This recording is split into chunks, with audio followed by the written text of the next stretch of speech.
Le sujet du jour nous amène à explorer l'annexe 1 de la directive.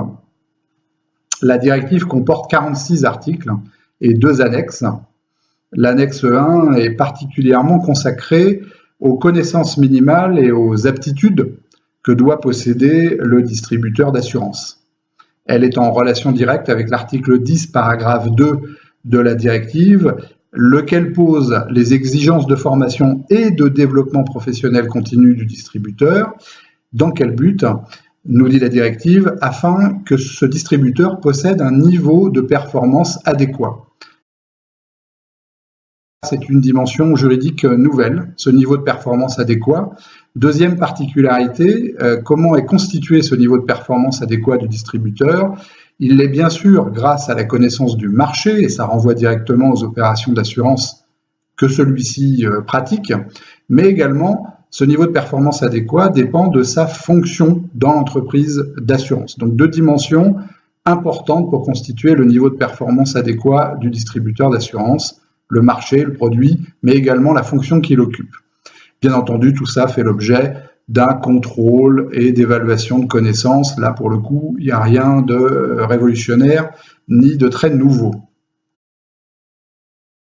L'annexe 1 décrit les matières qui font l'objet de la formation et de cette exigence de formation, de connaissances minimales du distributeur.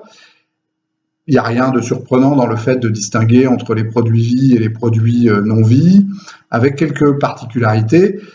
Cette formation ne concerne pas que la partie technique de ces produits. Bien sûr, la partie technique est présente, mais la formation va au-delà de la partie technique des produits.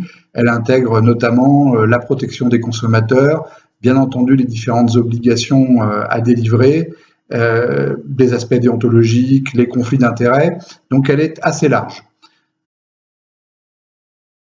La particularité de l'annexe 1, c'est qu'elle n'indique pas exactement le niveau ou la densité des connaissances à acquérir. Elle précise, si on peut appeler ça une précision, en tout cas elle utilise le terme de connaissances minimales. Il y a là un point extrêmement important pour que le distributeur puisse s'assurer qu'il a effectivement engrangé les connaissances minimales et les aptitudes. Cet ensemble va constituer un nouvel article du Code des assurances, l'article L511-2, qui est en cours d'élaboration. Aujourd'hui, la distribution ou l'intermédiation débute avec l'article L511-1. Ça veut dire tout simplement que la notion de compétence professionnelle et de capacité prend de l'ampleur, prend de l'épaisseur dans le Code des assurances. Elle est située plus haut et c'est le signe, bien entendu, de son importance nouvelle.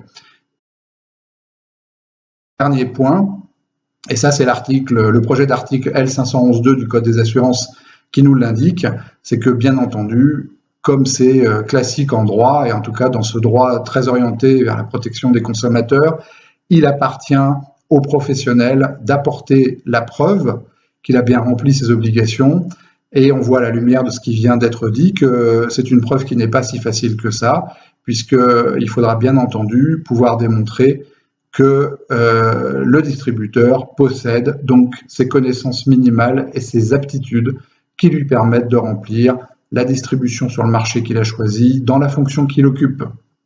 À très bientôt.